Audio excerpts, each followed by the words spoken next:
반갑습니다. 집에서 마을에서 이렇게 마을이라는 주제를 가지고 심포지엄을 열어주시고 이걸 또 특별해서 도시공간 재창조라고 하고 오늘 이렇게 마련을 해주시다니 감사드리고요. 제가 오늘 그 기조 발제서부터 시작해서 여러분의 말씀을 듣고 많은 생각이 듭니다. 저는 오늘날 시점에 왜 이 마을이라는 얘기가 이렇게 시대적으로 확보가 됐고 이게 마치 유행어처럼 온 세상에 번지고 있는지 생각해 볼 필요가 있다는 생각입니다. 특히 우리가 아까 우리 윤일병 대표님이 우리나라 개발 50년사 이렇게 말씀하셨습니다.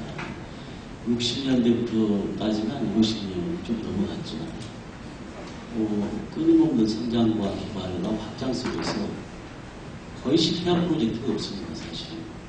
물론 거기서 이제 서로가 뭐 사기를 한다든지 뭐 이런 일 어쩔 수가 없었겠죠. 대부분 사업들이, 개발 사업들이 성공을 해왔고, 그것이 오늘날의 우리 대한민국을 이렇게 이루어온 것이죠, 사실. 짧은 기간 동안에.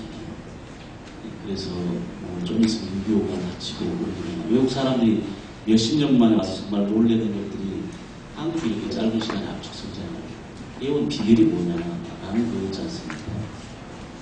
그런데 어느 순간에 대규모 사업들이 부산이 되고 지연이 되고 무너지기 시작합니다.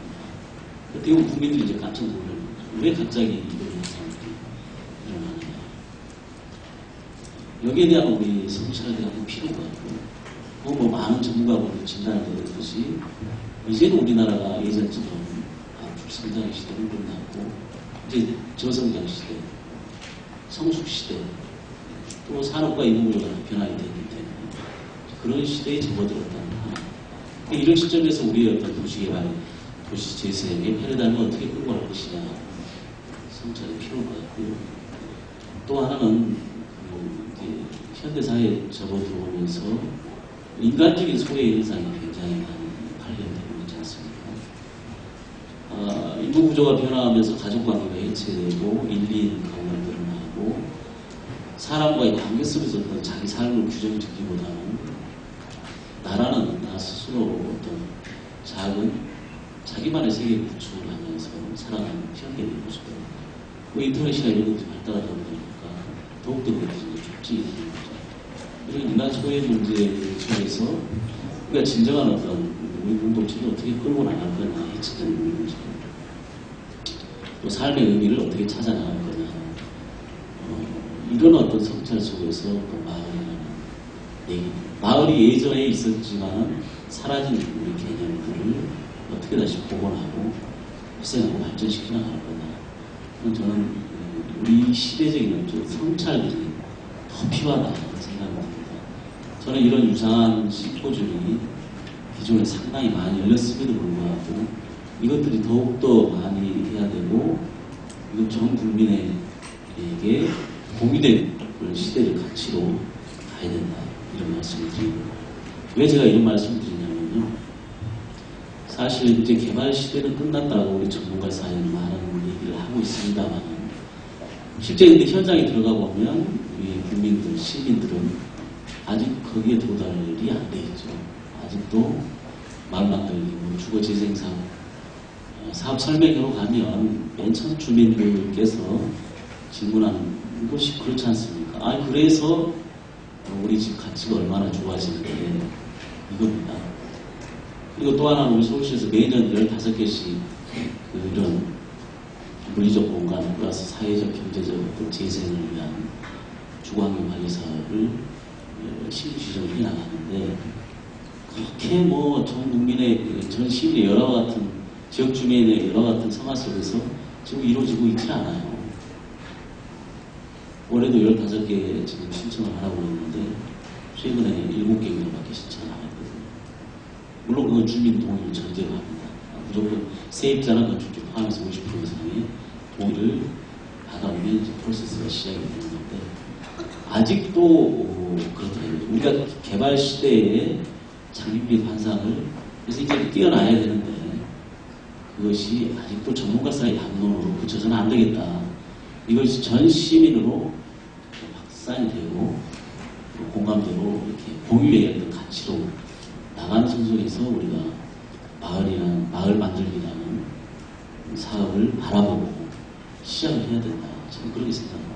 그래야만 성공할 수 있다. 그런 생각이 들고, 하자하신 분들 말씀 중에 저는 교육의 필요성을 정말 강조를 하고 싶습니다.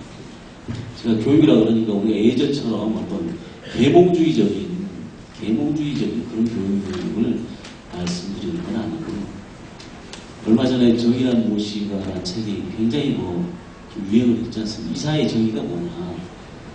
그것이 인기가 있었던 이유 중에 하나가 제가 보기에는 그게 계몽주의적인 책이 아니었다. 그 사례를 쭉 얘기를 하면서 여러분의 그 독자의 생각들을 스스로 끌어내는, 독자들이 스스로 성찰하게 만드는 그런 방식이었지 않습니까? 그래서 그런 그 마을 교육, 마을에 대한 가치를 공유할 수 있는 그런 교육이 굉장히 필요하다. 이제 그걸 우리는 교육이라는 용어도 쓰지만 요즘 소통이라는 용어를 많이 쓰는데 정말 그게 필요하다 생각합니다.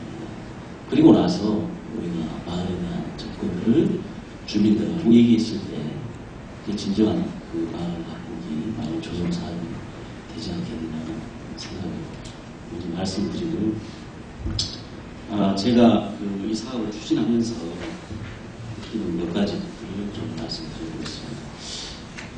서경수 모님께서 빨리 가실 줄 알았으면 제가 토론을 좀 빨리 했을 건데, 아쉬움 많이 가시는 거 맞지도 못했고 말이죠. 제가 왜 말씀드리냐면, 서경수 의원님께서 도시 활성화에 대한 특별법을 한 3년 동안 수고를 하셔서 국회 차원에서 TF도 만들고, 도와 서울시, 또 부산, 또 대전, 인천 이렇게 같이 광역시도 하고 많은 수고를 해주셔서 도시재생 특별법이 본회의까지 통과돼서 발효되기 시작하는데, 그거와 우리 마을 만들기를 어떻게 접합을 시킬 거냐, 그게 굉장히 중요합니다. 왜 제가 그런 말씀을 드리냐면, 사실 물론 마을 만들기가 조그만 지역 단위의 사업이 분명하지만 이걸 굉장히 장기 프로젝트로, 또 굉장히 그 장기 프로젝트로 가면서 예산 지원도 장기적으로 받아야 되는 이 국책 사업으로 가려면 정말 법안 연계가 되지 않으면 할 수가 없거든요. 근데 마치 특별법이 만들어졌어요. 그래서 올해는 예산이 없다 하더라도 저는 내년부터 예산이 크게 실리라고 보는데, 제가 이제 거기에 좀 유사한 사례를 들은 것이, 지난 이명박 정부에서 4대강 사업이 있었지 않습니까? 4대강 사업에 대한 이렇게 공과를 제가 말씀드리려는 게 아니고, 이명박 정부 시절은 아무튼 그 정부에서는 이 4대강이 국책 사업으로 선택이 되고, 국가의 역량을 집중해서 또 국가의 재원을 집중을 해서 거기에 한 20조에서 30조를 5년간 쏟아붓습니다.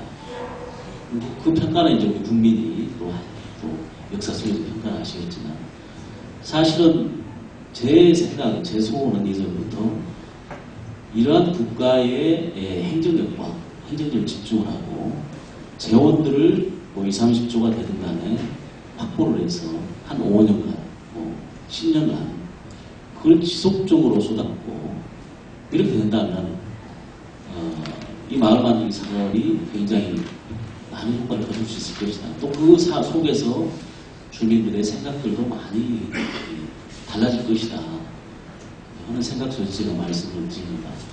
그래서 굉장히 필요한데 의원님 갑자기 가셔가지고 아쉽습니다. 혹시 다음에 만나시면 꼭 이 말씀 전해주시기를 제가 예, 그렇습니까? 말씀을 드립니다.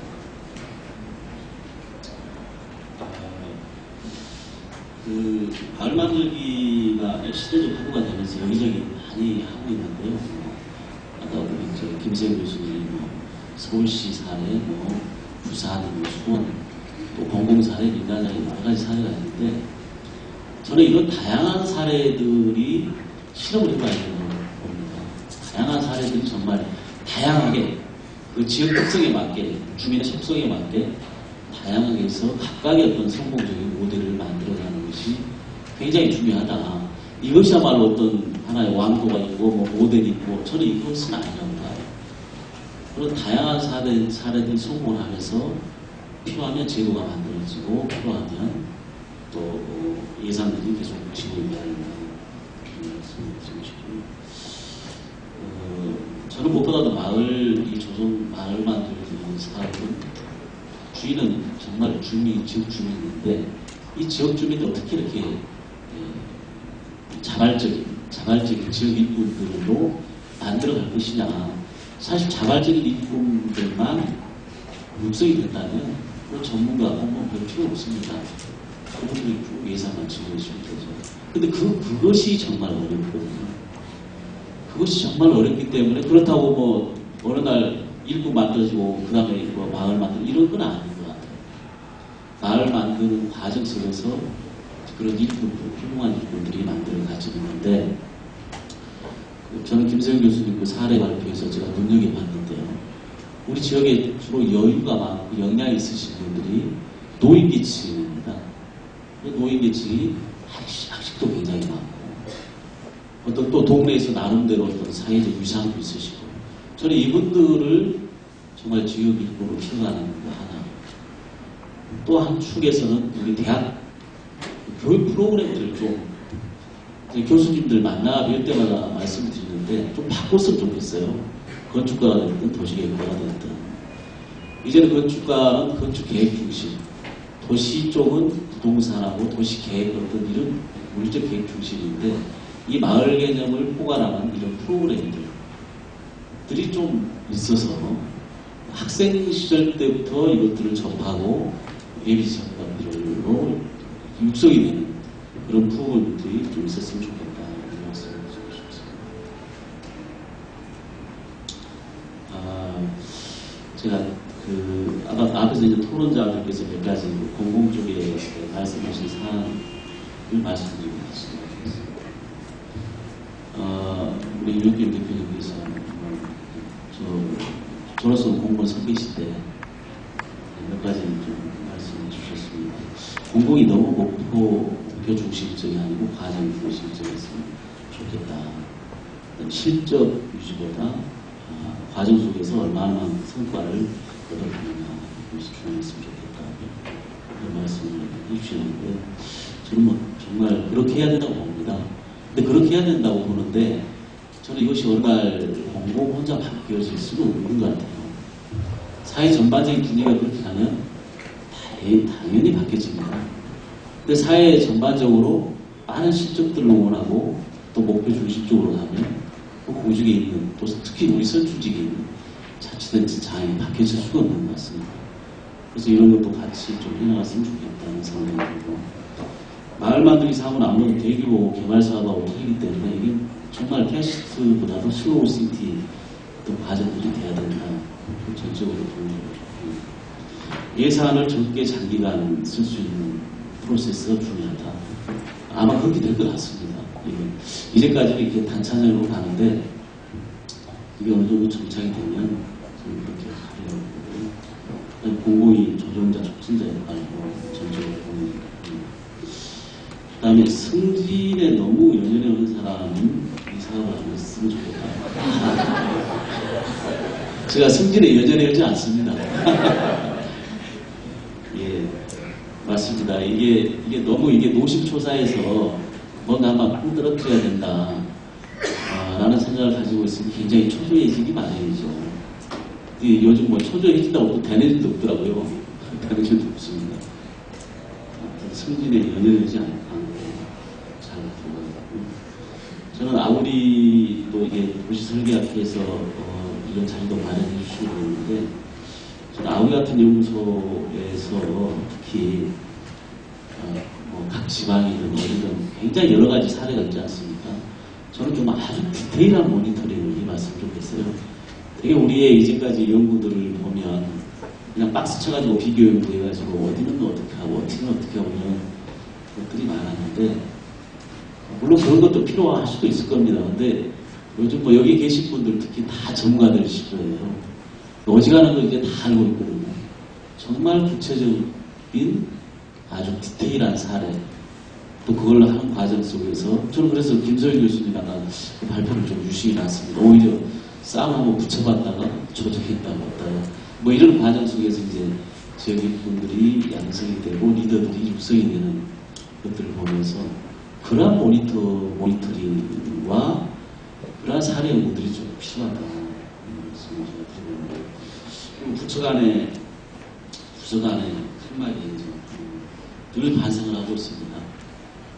저희 서울시 같은 경우는 이제 굉장히 좀 역량을 집중을 하고 있습니다. 저희 서울시 같은 경우는 좀 조직 이용화되어 있습니다. 제가 맡고 있는 주거재생 쪽은 이제 물리적 공간으로 주로 재생하는 마을을 만들어가는 그런 사업이고, 우리 혁신기획관 쪽의 마을 공동체 담당하는 쪽에서는 소프트한 어떤 공동체, 말 그대로 사람과의 어떤 관계들 속에서 이렇게 해나가는 건데, 저는 이것도 또 하나의 새로운 시도로 봅니다.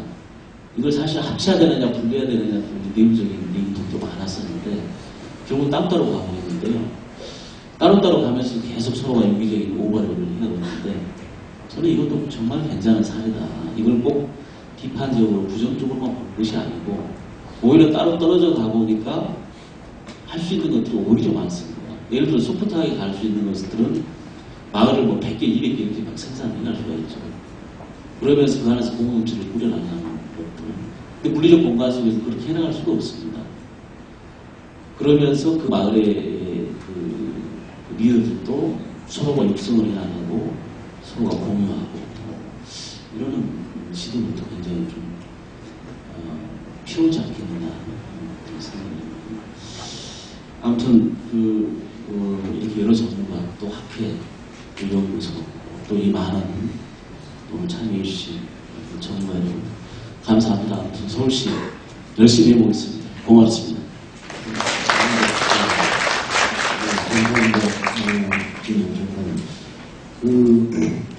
그 정책관님이 하시는 말을 들으면서 몇 가지 새로운 것이 떠오르네요.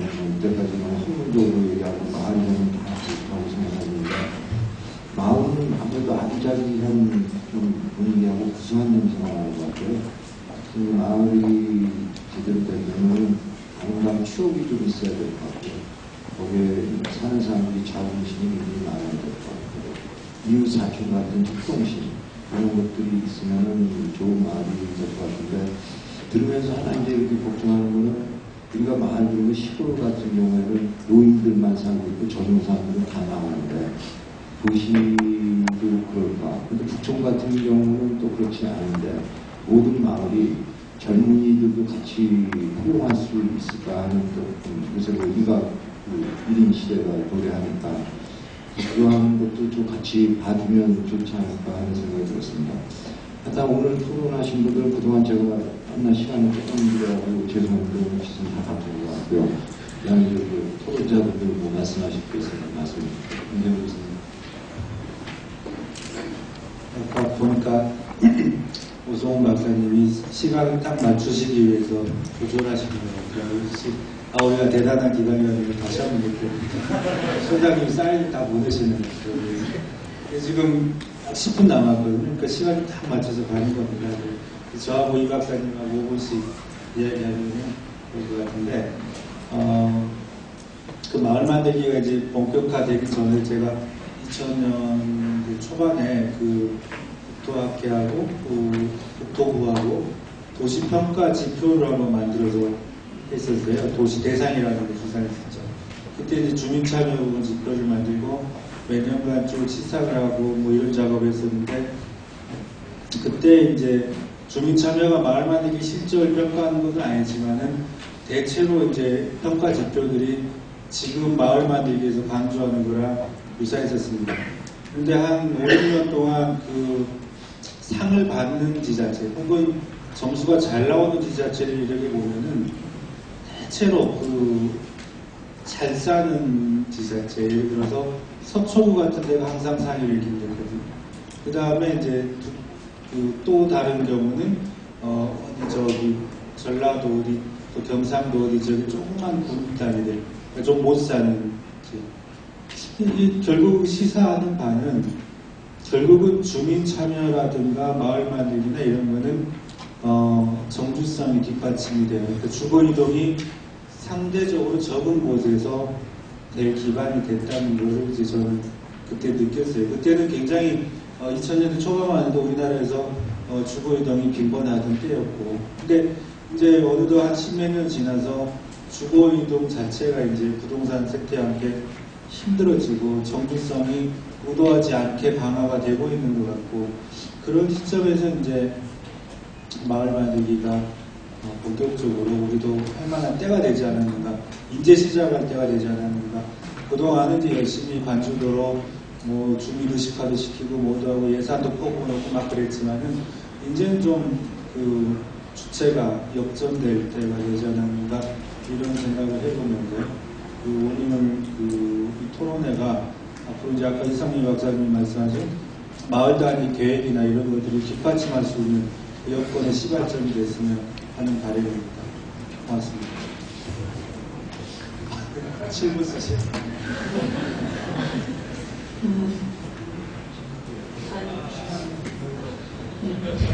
일단 토론해 주신 분들께서 많은 좋은 의견을 주셨고요. 근데 저희는 그 의견들이 저희가 앞으로 풀어나가야 할 숙제라고 생각합니다. 제가 오늘 말씀드렸던 것은 사실 기존에 새로운 것이 아니라 기존에 있던 것들을 재구성했다고 보시면 될 것입니다. 각 분야에서 또는 뭐 현장에서 많은 활동들이 20년에 가까이 이루어졌고, 이것들을 다시 현재 시점에서 재구성하면서 무엇이 부족한 것인지, 앞으로 더 무엇을 해야 될 것인지에 대해서 저희가 지금 하나의 틀을 만들어가는 과정이고요. 이것들을 이제 구체화시키기 위해서 아까 많은 주체에 대한 문제, 재정의 문제, 또 그 센터를 초기에 스타트업시키는 문제, 여러 가지 것들이 사실 숙제입니다. 주신 의견들 잘 받들어서 저희가 앞으로 계속 꾸준히 연구를 해나갈 것이고요. 저는 사실은 아까 지금 국장님께서 말씀하신 그 마을에 대한 개념을 저희가 계속 좀 많이 생각하고 공유해야 될 필요성이 한쪽에는 있다고 생각합니다. 실제로 저만 해도 마을이라는 게 사실 좀 말은 익숙하지만 마을에서 사는 경우는 없거든요. 저희 딸이 10살인데 3학년이거든요. 3학년이 처음 사회 과목을 들어갑니다. 얼마 전에 자기는 사회 과목이 가장 어렵다고 해서 뭐가 어렵냐, 말이 어렵대요. 그러면서 하는 얘기가, 엄마 근데 마을이 뭐야? 이렇게 묻더라고요. 이 친구는 마을이라는 것을 모르고 무슨 아파트, 몇 동 몇 동, 무슨 동만 아는 겁니다. 그래서 우리 3단지가 마을이지, 그런데 2단지랑 1단지도 다 마을이 될 수 있어. 이 친구는 너무 어려운 거예요. 그래서 그림을 보여줄 때 이런 게 마을이야. 우리 집하고 다르잖아. 이게 지금 현실인 거예요. 저희는 사실은 마을에 대한 향수와 로망이 있는 것 같습니다. 근데 이것이 저는 나쁘진 않고요. 이런 것들을 계속 꿈을 가지고 키워나가다 보면 굉장히 다양한, 지금은 사실 획일적인 것들이 있는데 다양한, 아까 기조연수에서 말씀한 다양한 문화 경험과 그런 도시가 형성되지 않을까 생각합니다. 좋은 의견 감사합니다. 토론장 대표자 여러분들 고생하셨습니다. 참석하신 분들 중에 질의하시면요, 소속하고 성함을 밝혀주시면 감사하겠습니다. 좀 마이크 좀 가까이 주시죠. 예, 저는 이중대라고 하는 일반 시민인데요. 저희 마을 만들기에 몇 번 참석했다가 제가 요새는 안 나가고 있습니다. 왜 그러냐면은 저희 동네는 2동하고 3동 사이에 큰 놀이터가 있는데, 사실은 그 공간에다가 우리 관이라든가 여기서 그 장을 주민들이 자유롭게 이제 근로들 모이는 곳인데, 거기다가 이렇게 복합 노인정이 있는데 그 큰 건물이 그냥 복치되다시피 하고 있어요. 많은 분들이 모이고 있는데요. 그래서 거기에다가 마을 분들이 모여서 소통하고 또 애기 아빠들이 아이들 끌고 오고 그러는데, 거기에다가 저기 마을 몽골이라든가 또 청소년 애들도 많이 모이는데, 그런 장만 국가에서 이렇게 마련만 해줘도 자연스럽게 그냥 마을이 만들어지는 겁니다. 그리고 저기 건축 교수님들은 그 동네 역사와 그 배경, 뭐 자연하고 어울려지게 그 공간을 멋있게 이렇게 만들어만 줘도 그걸로 끝이 나는 겁니다. 그래서 마을 주민들이 자연스럽게 마을을 만들어가고 이렇게 해야 되는 겁니다. 그리고 그거는 농어촌이나 산업지구나 아까 우리 선생님 말대로 그럼으로 인해서 그야말로 목 좋은 곳에 그렇게 형성이 되면은 스스로도 거기서들 재충전되고 발전되는 겁니다. 그걸로 끝나는 거지. 그리고 사람은 색이 다 다양하기 때문에요. 어떤 의식화된 사람들이 거기 들어와서 참견해서도 안 되는 겁니다. 그걸 우리가 어떤 기본적인 틀을 잘 하셔갖고 해야 되는 겁니다. 그래서 그런 면에서 말씀을 제안을 드렸습니다. 좋은 말씀 감사합니다. 다음 또 얘기하실 분 계신가요?